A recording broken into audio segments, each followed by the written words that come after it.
प्रिय सनातनी बंधुवर, सादर हनुमत स्मरण। सर्वप्रथम पीठाधीश्वर बागेश्वर धाम सरकार श्री धीरेन्द्र कृष्ण शास्त्री जी के श्री चरणों में सादर श्रद्धावनत होकर नमन वंदन करते हुए उनके साथ मुरादाबाद की पूर्ण तरह पर पधारे उनके समस्त सहयोगी गण के प्रति हृदय से आभार व्यक्त करता हूं। साथ ही सनातन में अटूट आस्था रखने वाले तथा राष्ट्रीयता की भावना से ओतप्रोत इस पंडाल में उपस्थित होकर श्री हनुमंत कथा का श्रवण करने वाले एवं विभिन्न संचार माध्यमों से कथामृत का आनंद प्राप्त करने वाले कोटि कोटि सनातनियों को भी श्रद्धा भाव से प्रणाम करता हूं तथा आयोजक मंडल के पदाधिकारियों व स्वयंसेवकों का भी संभाव से नमन करता हूं, जिनके सहयोग के बिना ये महनीय कार्य सफल न हो पाता और व्यवस्था के चतुर स्तंभ के प्रति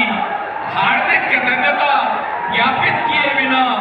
आभार निवेदन अपूर्ण ही होगा, जिन्होंने पल पल की कथा को समझा और अपने लेखों के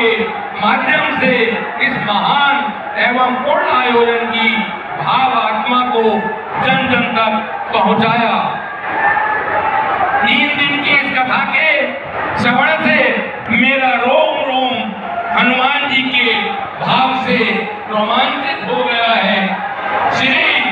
धीरेन्द्र शास्त्री जी द्वारा जिस शैली से श्री हनुमंत कथा का सजीव चित्रण प्रस्तुत किया गया, उसने श्री हनुमान जी के प्रति हमारे मन और हृदय को पूर्णतः भर दिया है और मैं ये चौपाई दोहराने पर विवश हो गया हूं। और देवता चित्त न धरई हनुमत से सर्व सुख करई। मैंने और संपूर्ण उपस्थित श्रोतागण ने मंत्र मुग्ध भाव से 3 दिनों तक श्री हनुमंत कथा अमृत रसकान का पान किया है, किंतु ऐसा प्रतीत होता है कि इन 3 दिनों की कथा मन और हृदय में अनंत काल तक रहेगी। परम पूज्य शास्त्री जी द्वारा सब सुख रहे तुम्हारी चरना, तुम रक्षक काहू को डरना को जिस रूप में परिभाषित करते हुए उसकी सहज सरल व्याख्या की गई, उसने लाखों सनातनियों की जीवन शैली को बदल दिया। विश्वास हो गया कि श्री हनुमान जी की शरणागति प्राप्त करके सभी प्रकार से सुख और उसके बाद आनंद का भाव जागृत हो सकेगा और जीवन के कष्ट स्वतः ही दूर हो जाएंगे। हम जानते सुख और आनंद की विभिन्न स्थितियों से जिसे हमारे सामने प्रस्तुत करके हमारे मन मस्तिष्क को सत्य श्री शास्त्री जी द्वारा हमारी आत्मा तक पहुंचाने का सफल प्रयास किया गया। ये भी हम आज दृढ़तापूर्वक धारण कर चुके हैं कि जब हम भगवान श्री हनुमान जी की